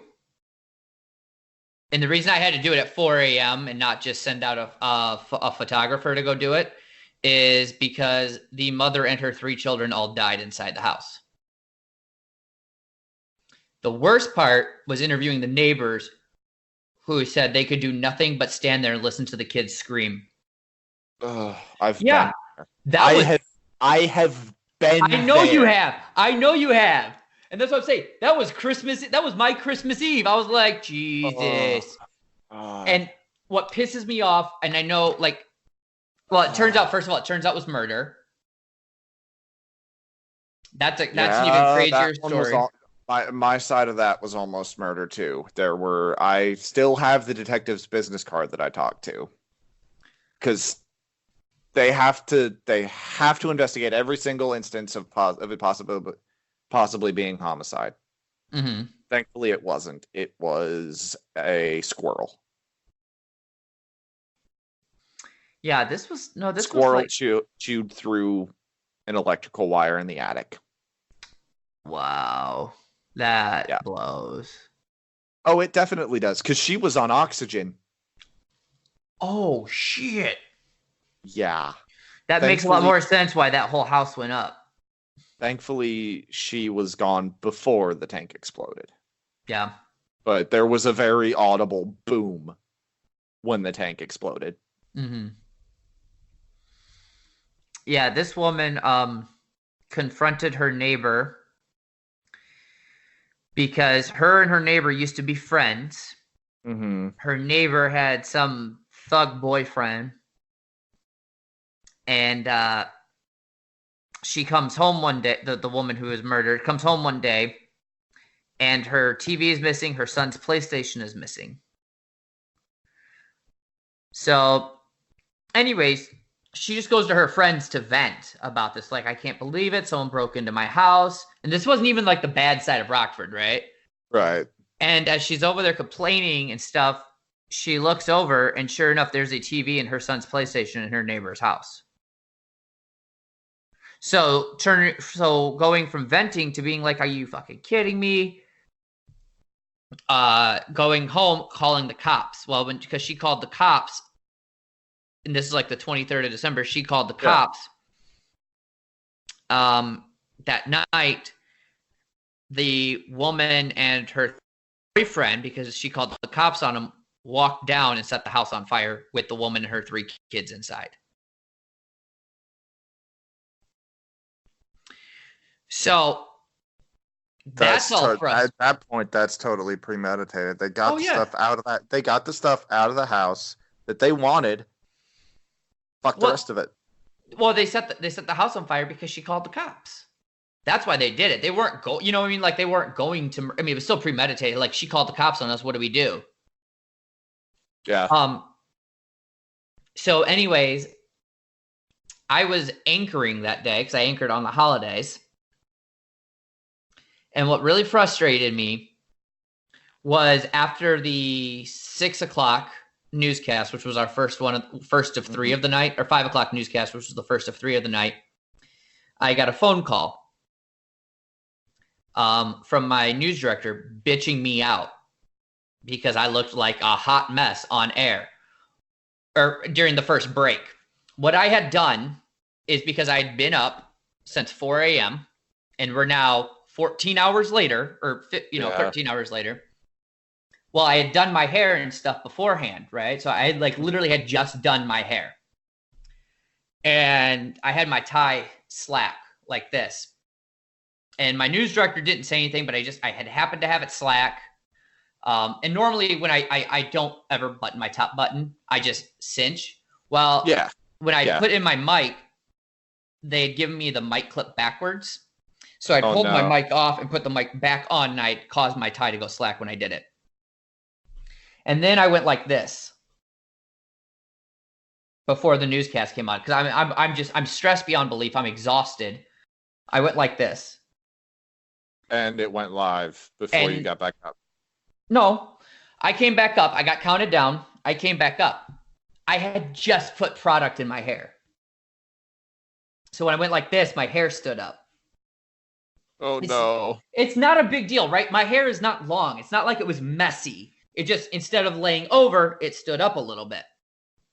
Mm-hmm. This woman emails the station manager.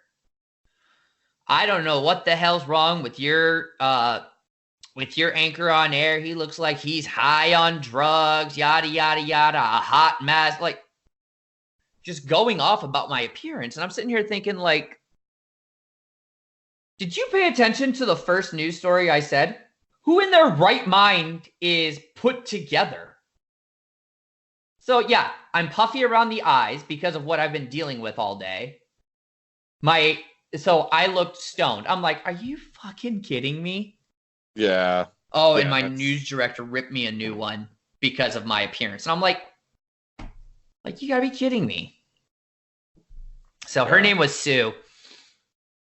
She's my arch nemesis, I've decided. But yeah, that was my Christmas Eve, starting at 4 a.m., ending with me getting bitched at by my news director and yelled at by some old white extremist. Oh, she was a hardcore Breitbart. Like, we didn't do as good of a job of news as Breitbart does. I'm like, oh, okay. Who doesn't Your love... local station versus Breitbart, which covers national news. Like, why are you trying to be Breitbart at a local station? Right, I certainly wasn't. But I mean, plain and simple, I mean, check out Hyper RPG, Droam and Defiance Wrestling. It's a D&D themed wrestling show. Premieres tomorrow. Yeah, so that was an interesting night. But I think that was the night, like when I did that story, that was the night where I was like, I can't keep doing this. I can't keep doing news. I thought I could. I don't have the personality type for it. Well, and I went to school with I went to high school with a couple kids whose parents were either news anchors or weather people. Went to part of high school was with a girl whose stepmother was the weather person at one of the local media stations, and then went to high school with a girl whose dad was an investigative reporter for one of the local stations. And on the one hand, like the first girl, like she had a great relationship with her mother, everything. The other side, not even close. Like that girl in high school was a wild child. Mm-hmm. Whose dad was never around. Yeah, no, I'm telling you, as a reporter, being a reporter is very different than being like an anchor or even the weather person. Yeah, your hours are so much different. Our weather guy at the news station, right? If we had a 5 o'clock show, he showed up at 3, put his stuff together, left after the 5, or he'd hang around and he would hang around and do his Facebook lives and stuff. Had another show at 6, and then he would leave from 6 until 9:30 and come back at 9:30 for the 10 o'clock show, and then dip out again at 10:30. As a reporter, you just didn't have that option. You were there at 2. You're running around collecting all your stuff, doing your stories. Excuse me. Doing stories for 1 or 2 stories for 5 and 6. And then generally after the 6 o'clock, you were back out on the street doing another story for the 10 o'clock. And then after 10 o'clock, then you had to put all of your stories online. Yeah. And it was just like, this is fucking insanity. Now, bigger stations, the station I was at, we did all of our own writing, all of our own editing, all of our own social media. Bigger stations, you have people who do more people, yeah. Yeah, so. But I've done in my life, I think I've done like 3 or 4 news interviews. One was we had a teacher in high school that got ousted by the new principal and superintendent of the district. So we let high school age seniors led a rally saying, "Hey, this is messed up what you're doing," that was a fun thing to do, and we were able to. The IB program's big on, hey, you're teenagers, you're high school students, you have a voice, use it. So that was. Then I did a couple interviews with reporters the day of and then I think I did one the day after, just with updates after the house fire. But yeah, so I've been where those neighbors are on the other side of that camera. And it's not easy to get them to talk about it either. Yeah, I think it was me and like one other person who was even willing to do anything. Like my mother wouldn't even talk to them. Yeah. She couldn't sleep for the next like 3 or 4 days. At least. Just worried about. I mean, we were this close to having our own house catch on fire. Like within the fire department told her, like, in most instances like this, where an entire house goes up, the next house over on either side is just as much in danger of it. And I mean, 2 hours after I went to bed, because let's see, we went to bed at like 3 in the morning. I got back from picking him up from work, because I picked him up from work because he had totaled his car like 2 weeks beforehand. And Flashpoint happened around 10:30, 11. Literally, as I'm pulling into the driveway, I stop and I look over and there's flames licking out of his house, the front window of his house. Because we drove by the house while the fire was happening. We had no clue. Because Flashpoint hadn't happened yet. Right. And we stopped. I turned to him to talk to him, and immediately, like at that instant, flames are screaming out of the front of this house. We didn't get into bed until like 3 or 4 in the morning. So from 11 to like 3 in the morning, basically the entire street is out. Out in front of their houses. Thankfully, there were first responders living just a couple doors down. They rushed over. It was... that night was a whirlwind. I bet. Oh, man. Good news is you get to relive all this again because we're still recording. Hey! Yes, we are. Alright, I'm gonna stop the recording, actually.